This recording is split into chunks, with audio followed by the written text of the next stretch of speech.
వైకుంఠ ఏకాదశి పర్వదినం సందర్భంగా తెలుగు రాష్ట్రాల్లో వైష్ణవ ఆలయాలు భక్తులతో కిటకిటలాడుతున్నాయి. తెల్లవారుజామునే స్వామివారి దర్శనం కోసం ఆలయాల వద్ద భక్తులు బారులు తీరారు. తిరుమలలో శ్రీవారి వైకుంఠ ద్వారాలు అర్ధరాత్రి తెరుచుకున్నాయి. 1:45 నుండి వైకుంఠ ద్వార దర్శనం మొదలైంది. టోకెన్లున్న భక్తులకు మాత్రమే వైకుంఠ ద్వార దర్శనం కల్పిస్తోంది టీటీడీ. రోజుకు 80,000 మంది వైకుంఠ ద్వార దర్శనం చేసుకునేలా ఏర్పాట్లు చేసింది. జనవరి 1న అర్ధరాత్రి 12 గంటల వరకు ఈ వైకుంఠ ద్వారాలు తెరిచి ఉంచనున్నారు. ధనుర్మాసం నేపథ్యంలో ముందుగా తిరుప్పావై ప్రవచనాలు వినిపించడంతో పాటు శ్రీవారికి ఇతర కైంకర్యాలు పూర్తి చేశారు.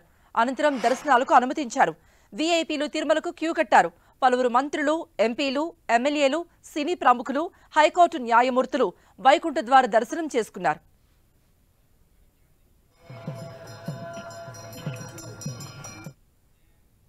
తిరుమలలో భక్తుల సందడి, అదే విధంగా అక్కడ ఉన్నటువంటి ఒక ఆధ్యాత్మిక వాతావరణం, అలాగే టీటీడీ చేస్తున్నటువంటి ఏర్పాట్లు, వీటన్నింటిపైన కూడా అప్డేట్స్ ఇవ్వడానికి లైవ్ లో జాయిన్ అవుతున్నారు తిరుపతి నుండి మా ప్రతినిధి శ్రీనివాస్.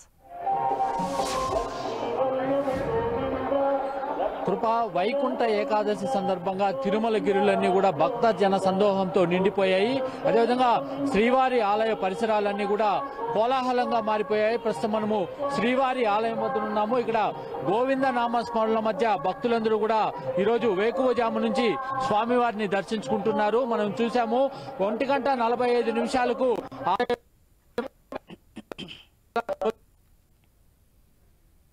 సామాన్య భక్తులు స్వామివారిని దర్శించుకోవడం జరిగింది. ప్రస్తుతం చూసినట్లయితే శ్రీవారి ఆలయము వద్ద స్వర్ణ రథోత్సవం జరుగుతుంది. స్వర్ణ రథోత్సవానికి గాను భారీ సంఖ్యలో భక్తులు ఇక్కడ స్వామివారిని దర్శించుకోవడానికి వేచి ఉన్న పరిస్థితి.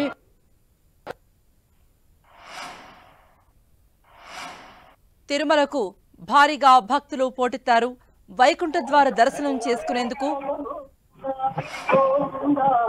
చూసినట్లయితే స్వర్ణ రథం మీద ఉభయ దేవేరులతో శ్రీదేవి భూదేవి సమేతంగా మలయప్ప స్వామి వారు ఊరేగుతూ భక్తులందరికీ కూడా దర్శనమిస్తున్నారు. ఆలయ పరిసరాలన్నీ కూడా గోవింద నామస్మరణతో మార్మోగిపోతున్నాయి.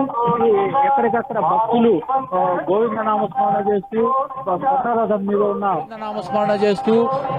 రథం మీద ఉన్న మలయప్ప స్వామిని దర్శించుకుంటున్నారు. అదేవిధంగా ఇక్కడ ఈ రోజు వేకువజాము నుంచి కూడా భారీ ఎత్తున మంత్రులు కావచ్చు, జ్యుడిషియరీకి సంబంధించిన ప్రముఖులు కావచ్చు, జడ్జీలు, వీళ్ళందరూ కూడా స్వామివారిని దర్శించుకున్నారు. ఆ తర్వాత అదే ప్రత్యేక దర్శనాలు, సామాన్య భక్తుల సర్వదర్శనం ద్వారా స్వామివారి దర్శనానికి ఇప్పుడు భారీ ఎత్తున భక్తులు ఆలయంలో స్వామివారిని దర్శించుకోవడం జరుగుతుంది. మనము చూడొచ్చు ఆలయ పరిసరాలన్నీ కూడా గోవింద నామస్మరణలతో మార్మోగిపోతున్నాయి. ఇక్కడ పరిస్థితి చూసినట్లయితే భక్తులు ఎక్కడికక్కడ స్వర్ణ రథాన్ని వీక్షించడానికి మాడ వీధుల్లో వేచి ఉన్న పరిస్థితి. ఇది తిరుమలలో సందడి.